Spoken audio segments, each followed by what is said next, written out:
നിറച്ച് ഉറുമ്പുണ്ടോ ഗൈസ്? പക്ഷെ പറിക്കാൻ പറ്റില്ല, നല്ല പൊക്കത്തിലാണ്. ഞാവൽപ്പഴം പറിക്കാൻ പോയാലോ ഗൈസ്? ഞാവൽപ്പഴം കാണുമ്പോൾ എനിക്ക് കട്ടപ്പന ഋത്തിക് റോഷനിലെ സീനാണ് ഓർമ്മത്.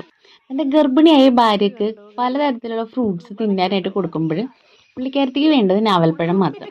അങ്ങനെ ഞാവൽപ്പഴം കഴിച്ചിട്ടാണ് കൊച്ചു കറുത്തു പോയെന്നാണ് ആ സീനിൽ പറയുന്നത് കേട്ടോ. അത് സത്യമാണോന്ന് എനിക്കറിയില്ല, പക്ഷെ ഞാനും ഞാവൽപ്പഴത്തിന്റെ അത്ര വലിയ ഫാനൊന്നും അല്ല കേട്ടോ. ഞാനത് ശരിക്കും അങ്ങനെ കഴിച്ചിട്ടില്ല.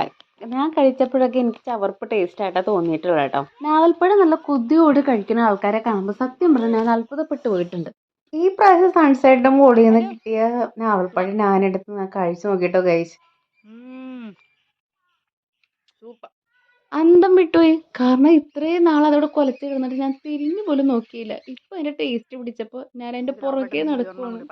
എന്തൊരു നഷ്ടമായി പോയല്ലേ. സത്യം പറയാലോ, ഈ ഞാവൽപ്പഴം കഴിച്ച് ടേസ്റ്റ് പിടിച്ചതിന് ശേഷമാണ് ഇത്രയും കഷ്ടപ്പെട്ട് ഉറുമ്പും കടി കേട്ടിട്ട് പോലും ഞാൻ പിന്നെയും പറിക്കാൻ നോക്കണം കേട്ടോ. നിറച്ചും പുളിയുറുമ്പാണ് ഇതില്.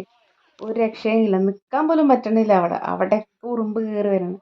ഈ പുളിയുറുമ്പിന്റെ ഒരു പ്രത്യേകതയുണ്ട്. ഒരു പുളിയുറുമ്പ് കയറി നമ്മളെ എവിടെയെങ്കിലും കടിച്ചു കഴിഞ്ഞാൽ അത് ഫിറമോൺസ് പോലെ ഹോർമോൺസ് പ്രൊഡ്യൂസ് ചെയ്യും. ഭയങ്കര സ്മെല്ലായിരിക്കും. അപ്പോൾ പുറകെ 10-100 പിന്നാലെ വരും. അങ്ങനെയാണ് നമുക്ക് ഇങ്ങനെ ആക്രമണം വരുന്നത്.